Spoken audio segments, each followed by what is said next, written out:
வணக்கம். ஜவ்வை இஜக் from Javadupatti Pudur. Power writer அப்படிங்கிற அந்த யூடியூப் சேனல் மூலமாக உங்களை மீண்டும் சந்திப்பு ரொம்ப மற்ற மகிழ்ச்சி. அத்தோடு எங்கள் சேனலை சப்ஸ்கிரைப் பண்ணுங்கள், பெல் பட்டன் அழுத்த மறந்துடாதீங்க. அத்தோட எல்லாத்துக்கும் ஷேர் பண்ணுங்கள். அதாவது ஒரு தாவேகா பிரமுகர் பேசக்கூடிய ஒரு வீடியோ ஒன்று பார்த்தேன். நிர்வாகி அல்ல, அவர் தாவேகால பொறுப்பாளரும் கிடையாது, ஒரு அனுதாபி.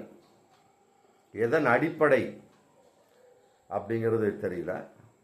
ஆனால் தன்னுடைய கருத்தா சொல்றார். அதாவது திராவிடத்தை நம்பாதீங்க, ஜனநாயகப்படி ஓட்டு போடுங்க, காசு வாங்கி ஓட்டு போடாதீங்க என்ன அப்படின்னு டைலாக் சொல்றாரு. திராவிடத்தை நம்பாதீங்க, ரைட்டு, ஓகே.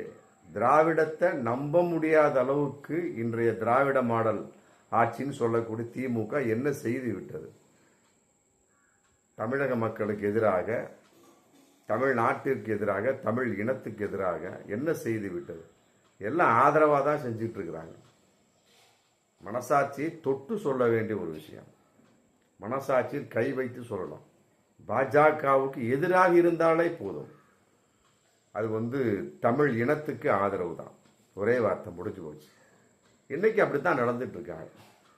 ஹிந்தியை உள்ளே நுழைய விடாமல், சமஸ்கிருதத்தை உள்ளே நுழைய விடாமல், பாசிசம் சனாதனங்களை உள்ளே நுழைய விடாமல், இஸ்லாமிய வெறுப்புகளை உள்ளே நுழைய விடாமல், சிறுபான்மை மக்களுக்கு ஆதரவாக பிற்படுத்தப்பட்ட மக்கள், தாழ்த்தப்பட்ட மக்கள், டோட்டலாக எல்லா மக்களுக்குமே ஆதரவாக, இன்னும் சொல்ல போனால் பிறப்புக்கும் எல்லா உயிருக்கும் அப்படிங்கிற அந்த டைலாக் விஜய் கட்சி கட்டாயமாக பொருந்துதோ இல்லையோ, திமுகவுக்கு கட்டாயமாக பொருந்தும்.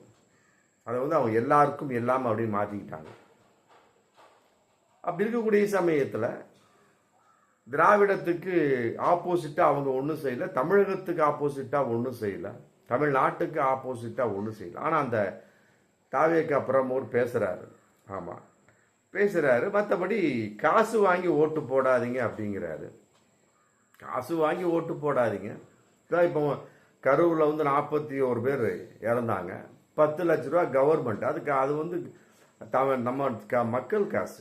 அதை 41 பேருக்கு பிரித்து கொடுக்குறாங்க. 10 லட்சம் கொடுக்குறாங்க. அதே விஜய் 20 லட்சம் போட்டிருக்காரு.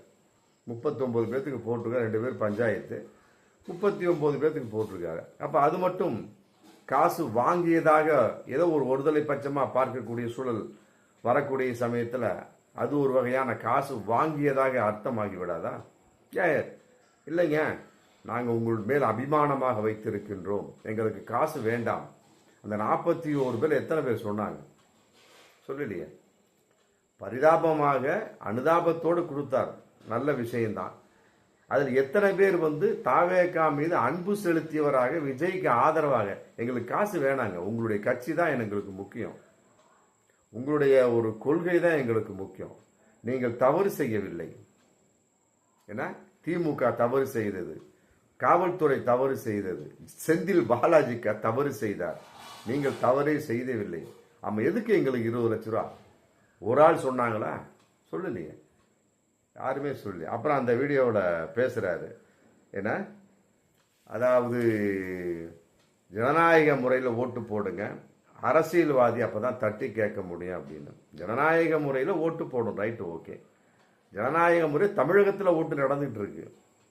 இந்திய அளவுக்கு ஓட்டு நடக்குதா? தாவேகா விஜய் சொல்லி ஆதவ் அர்ஜுனா போய் தஞ்சம் புகுந்தாரே பாஜக, அவங்க ஒழுங்காக நடந்துட்டு இருக்கா? இன்னைக்கு வாக்கு திருட்டு நடந்துகிட்டு இருக்கு. பீகாரில் நடந்து முடிஞ்சிருச்சு, தமிழகத்துக்கு வரப்போகுது. இதை அந்த தாவேகா தடுக்குமா? பாஜகவின் பின்னால் தாவேகா ஒளிந்திருக்கிறது. அதெல்லாம் இந்த பேசி அந்த தாவேகா நிர்வாகிக்கு தெரியாது. பாவம், அவருக்கு எப்படி ஒரு 70-75 வயசு இருக்குன்னு நினைக்கிறேன்.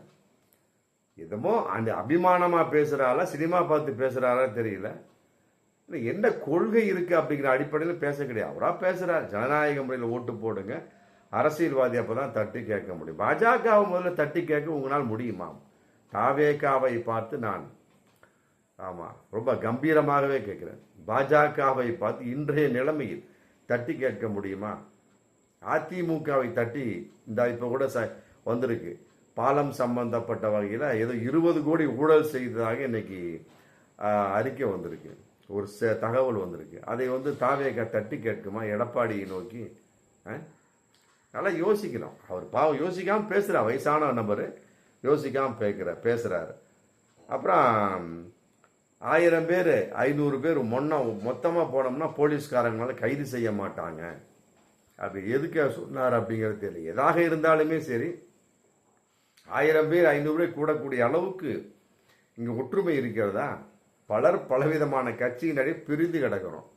என்ன, ஒரு கட்சியில் உள்ளவன் 1000 பேர் கூடுறான் அப்படின்னா அது பெரிய விஷயம். அது பெரிய பெரிய கட்சிக்கு தெரியும். தாவேகாவை பொறுத்தவரை எந்த அளவுக்கு கூட்டம் கூடுகிறார்கள் அப்படிங்கிறது ஒன்றும் தெரியவே இல்லை. பொதுக்கூட்டத்தில் கூடுறாங்க, அவ்வளோதான். ஒரு பிரச்சனை என்று வரக்கூடிய சமயத்தில் கூடணும். பிரச்சனை வரக்கூடிய சமயத்தில் எங்கே தங்குனாங்க? யாருமே இல்லை. புஷி ஆனந்த் இல்லை, விஜய் ஒரே ஓட்டம் திருச்சி வழியாக மெட்ராஸுக்கு ஓடிட்டார். 41 பேர் இறந்தது ஒன்று. அப்புறம் சிடி நிர்மல்குமார் ஓடிட்டார். தாவேகா நிர்வாகி ஓடிட்டாங்க. தாவேகா நிர்வாகிகள் ஒரு ஆள் கூட கரூர் அந்த ஆஸ்பத்திரியில் போய் பார்க்கவே இல்லையே, எல்லாமே ஓடிட்டாங்களே. பிரச்சனை அப்படிங்கிறப்ப 1000 பேர் கூடக்கூடிய அளவுக்கு தாவேகாவுக்கு திராணி இருக்கிறதா? அதுக்கு எதாவது அடையாளம் இருக்கிறதா? ஒன்றுமே கிடையாது, ஒன்றுமே கிடையாது. அது ஒரு அடையாளமாக கரூர் சம்பவத்தை அவங்க ஒரு மிகப்பெரிய பஞ்சா வச்சிருக்கலாமே, வைக்க மறந்துட்டாங்களே. ஓடி ஒழிந்தார்கள். ஒரு ஆள் கூட இல்லை. 16 நாளுக்கு பின்னால் ஆதவ அர்ஜுனா வர்றார் வெளியே. என்னன்னு கேட்டால், நாங்கள் 16 நாள் காரியம் முடிஞ்சதுக்கு பின்னால் பேசலாம்னு இருந்தோம். என்னத்தை பேசிட்டீங்க? சுப்ரீம் கோர்ட்டுக்கு போனார். 16 நாள் வீட்டில் படுத்து கிடந்தாரா? சரி, சரஸ்வதி பூஜை ஆயுத பூஜை எதுக்கு கொண்டாடினீங்க? 16 நாள் துக்கம் தெரியும். இந்த இப்போ நடந்து முடிஞ்சிருக்கு தீபாவளி. எத்தனை பேர் கொண்டாடினாங்களோ தெரியல. 41 பேர் அந்த கரூரில் இறந்த மக்கள் கொண்டாடி இருக்க மாட்டாங்க. அந்த குடும்பத்தில் கொண்டாடி இருக்க மாட்டாங்க. இன்னும் ஒரு வருஷம் கொண்டாட மாட்டாங்க. ஆமாம், எங்களுடைய ஆழ்ந்த வருத்தங்கள். ஆனால் தாவேகா நிர்வாகிகள் தமிழக அளவுக்கு இருக்கிறாங்களே, எத்தனை பேர் கொண்டாடிட்டீங்க? கரூர் பலி, உயிர் பலி தாவேகா சார்பாக ஒரு வருஷத்துக்கு நாங்கள் பண்டிகைலாம் கொண்டாட மாட்டோம். அறிவிக்க உங்களுக்கு திராணி இருக்கிறதா? ஏங்க, சிடி நிர்மல்குமாரும் இது மன்னிக்கணும் பவுன்ராஜும் மதிய அழகும் ஜாமீனில் வந்தாங்க. உடனே கேக்கு வெட்டி கேக்கு கொடுத்து மக்களுக்கு கொடுத்து பட்டாசு வெடிச்சு கொண்டாடுறீங்க. ஒரு ஜாமீன் வழியாக வெளியே வந்தவங்களுக்கு மதிய அழகனுக்கும் பவுன்ராஜுக்கும் வரவேற்பு கொடுக்குறேன். அந்த அளவுக்கு இருக்கக்கூடிய சமயத்தில் தமிழகம் முழுவதும் தாவேகா தீபாவளியை கொண்டாமல் இருந்திருப்பீர்களா? மனசாட்சி தொட்டு சொல்லுங்க. அப்படி இருக்கக்கூடிய சமயத்தில் நீங்கள் எப்படி 1000 பேர் ஒன்றா கூடுவீங்க? பிரச்சனை வரக்கூடிய சமயத்தை சேரக்கூடிய அளவுக்கு உங்களுக்கு அந்த பக்குவமும் அந்த அனுபவம் இல்லையே. ஒரே கேள்வி, 41 பேர் இறந்ததுக்கு எதற்காக ஓடி ஒளிந்தீர்கள்? இப்போ அவர் பேசுகிறார், 1000 பேர் 500 பேர் மொத்தமாக கூடணும் அப்படின்னா போலீஸாரை வந்து நம்மளை கை செய்ய மாட்டாங்க. அந்த பெரியவர் பேசுகிறார், தாவேகா பெரியவர். ஆமாம், அவர் எந்த ஒன்று கூட அந்த வீடியோவில் வரல, பாவம் பேசுகிறாரு. பேச வச்சு அதை போட்டிருக்கிறாங்க. அப்புறம் சொல்கிறார், ஆமாம், ஒரு கை தட்டினா ஓசை கிடைக்காது, 2 கை தட்டினா தான் ஓசை கிடைக்கும். அந்த ஓசையை கரூரில் காட்டியிருக்கலாமே தாவேகா, காட்டலையே. காட்டவே இல்லையே, ஓடியில் ஒழிச்சிட்டீங்க. என்ன, அதே மாதிரி வந்து அரசியல்வாதிகள் என்ன நிறைய அட்டூழியம் பண்ணுறாங்க அப்படிங்கிறாரு. சரி, நீங்கள் தாவேகா நிர்வாகிகள் அட்டூழியம் பண்ணலையா? ஒரு குறிப்பிட்ட இதில் நான் தாண்டா பெருசு, கத்தி வெட்டு நடக்கவில்லையா? அவர்களுக்கு கோஷ்டி மோதல் இல்லையா? பெண்களை அவர்கள் மதித்தார்களா? ஏன் கரூர் சம்பவத்தை எத்தனை வீடியோ போயிட்டு இருக்கு. அவர்களுக்குள்ளே அடித்து கொள்ளவில்லை, பிறரை அடிக்கிறாங்க. பிறரை அடிப்பதற்கு, அதுவும் குறிப்பாக ஆம்புலன்ஸ் டிரைவர்களை அடிப்பதற்கு தாவேகா நிர்வாகிகள் என்ன உரிமை இருக்கிறது? அதை சொல்லுங்க. அந்த பெரியவரை விடுங்க, வீடியோவில் பேசுறாரு அந்த பெரியவர் விடுங்க. வீடியோ பார்த்து கொண்டிருக்க உங்களை நான் கேட்குறேன். வீடியோ பார்த்துருப்பீங்களே, கரூர் 41 பேர் இறந்த அந்த சம்பவத்தில் ஆம்புலன்ஸ் டிரைவர் அடிக்கிறாங்க. ஒருத்தன் அப்படியே குத்துன்னு குத்துறான், ஒருத்தன் வீடியோ எடுக்கிறான். ஆம்புலன்ஸ் டிரைவர்கள் என்ன பாவம் செஞ்சாங்க சொல்லுங்க பார்ப்போம். அப்போ நீங்களும் ரவுடித்தனம் பண்ணுறீங்களா? பொறுக்கித்தனம், குண்டர்கள், குண்டர்களானே தெரியல, அந்தளவுக்கு நீங்கள் இருக்கிறீங்களா? அப்படிங்கிறப்ப உங்களுக்கு என்ன அரசியல்வாதிகள் அட்டூழியம் செய்யலான்னு சொல்லக்கூடிய அளவு உங்களுக்கு என்ன யோகியது இருக்கிறது? தாவேகாவை பார்த்து நான் கேட்கிறேன், குறிப்பாக அந்த தாவேக நிர்வாகியான அந்த பரிதாபமாக பேசிய அந்த பெரியவரை பார்த்து நான் கேட்குறேன். நான் நல்லா யோசிக்கணும்.